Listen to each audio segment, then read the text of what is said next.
Well, is it a business decision or is it an example of state censorship under the tyrannical rule of dictator Donald Trump?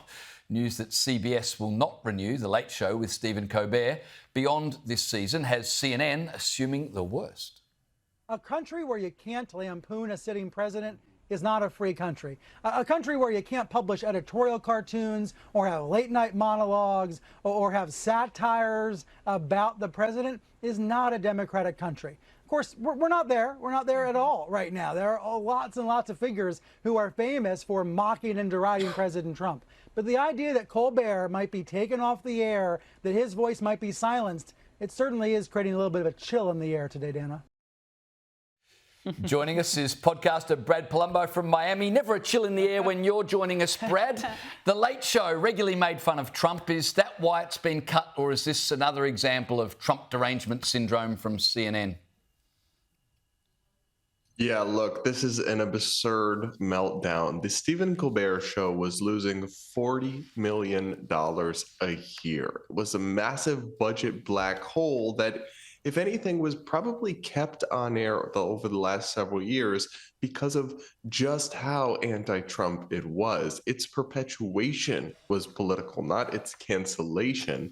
And the idea that there's going to be some shortage of anti-Trump voices in our mainstream media or on CBS or on Paramount or any of these platforms is ridiculous. It is funny. It's been comical to me to see them melt down and scream censorship and apocalypse over this when it's really not that deep, because it discredits the legitimate critiques they might have of the Trump administration, and it shows you actually just how little comedy the Colbert Show was actually doing. One by one, Democratic leaders have come out and praised how amazing this show was and how Stephen Colbert spoke truth to power. But what's so funny about that is that if he was actually doing it, you wouldn't have politicians from either party, in this case, uniformly Democrats, praising him, because if you're actually holding people accountable, then they're not going to love you like that. So the whole thing is a really absurd spectacle. Yeah, and also that the show wouldn't be bleeding millions of dollars per year. So it's just extraordinary. Now, look, let's change pace. There was a real shocking incident in LA over the weekend when a man who was thrown out of a nightclub got into his car and drove through a crowd of 30 people waiting outside. Brad, this man's been arrested, but not before he was dragged from the car and beaten by the crowd. What happened? This is a really scary story, but honestly, we're seeing an increased, or maybe just increased attention to in these kinds of deranged incidents. But I don't blame these people for taking a little bit of justice into their own hands on this.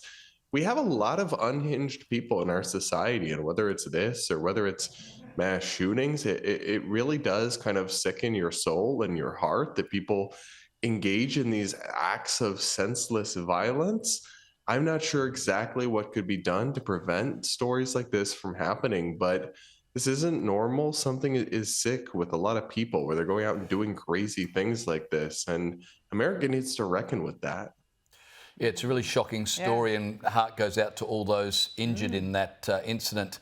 The next US election, Brad, is not for another 3 years, but already bookmakers have current Vice President JD Vance as, well, almost an unbackable favourite. Here he was being questioned about his ambitions on Fox News.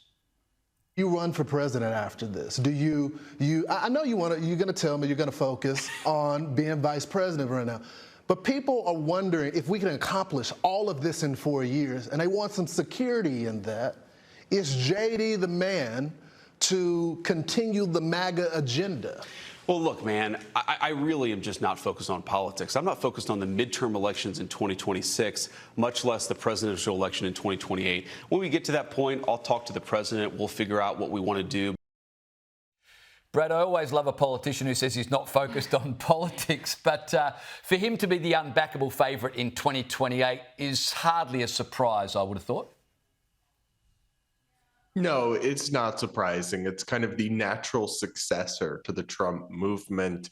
It'll be tough, though, because we do kind of have a seesaw effect in American politics where after you have one president of one party who leaves office, it's a tough task to win election again as that same party. So if JD Vance is the 2028 nominee, and he's certainly the front runner at this point, there'll be a lot of momentum going against him after 4 years of Trump. And America does like to kind of swing back and forth, but he is talented. He is good at this. There's really no denying that. So he will be well positioned to try to pull off that difficult task. And right now, he's the unambiguous front runner. Yeah, very, very clear. Now, look, we've got to end on this. The chief executive of tech company Astronomer has resigned after being caught allegedly having an affair with his HR chief. The pair's relationship, of course, was broadcast to the world when they were cuddling, and it was shown at the Coldplay concert. Here it is. Yeah. Oh, look at these two. All right, come on. You're okay? Oh, what? Either they're having an affair or they're just very shy. Well, Brad, I mean, what do you say? That's karma for you, I guess. Yeah, this is the perfect viral story because it has a little bit of everything. Karma, comeuppance, scandal, the rich and successful. And look, if you're going to be doing immoral things like this, maybe don't do it in public and don't get caught. And you know what?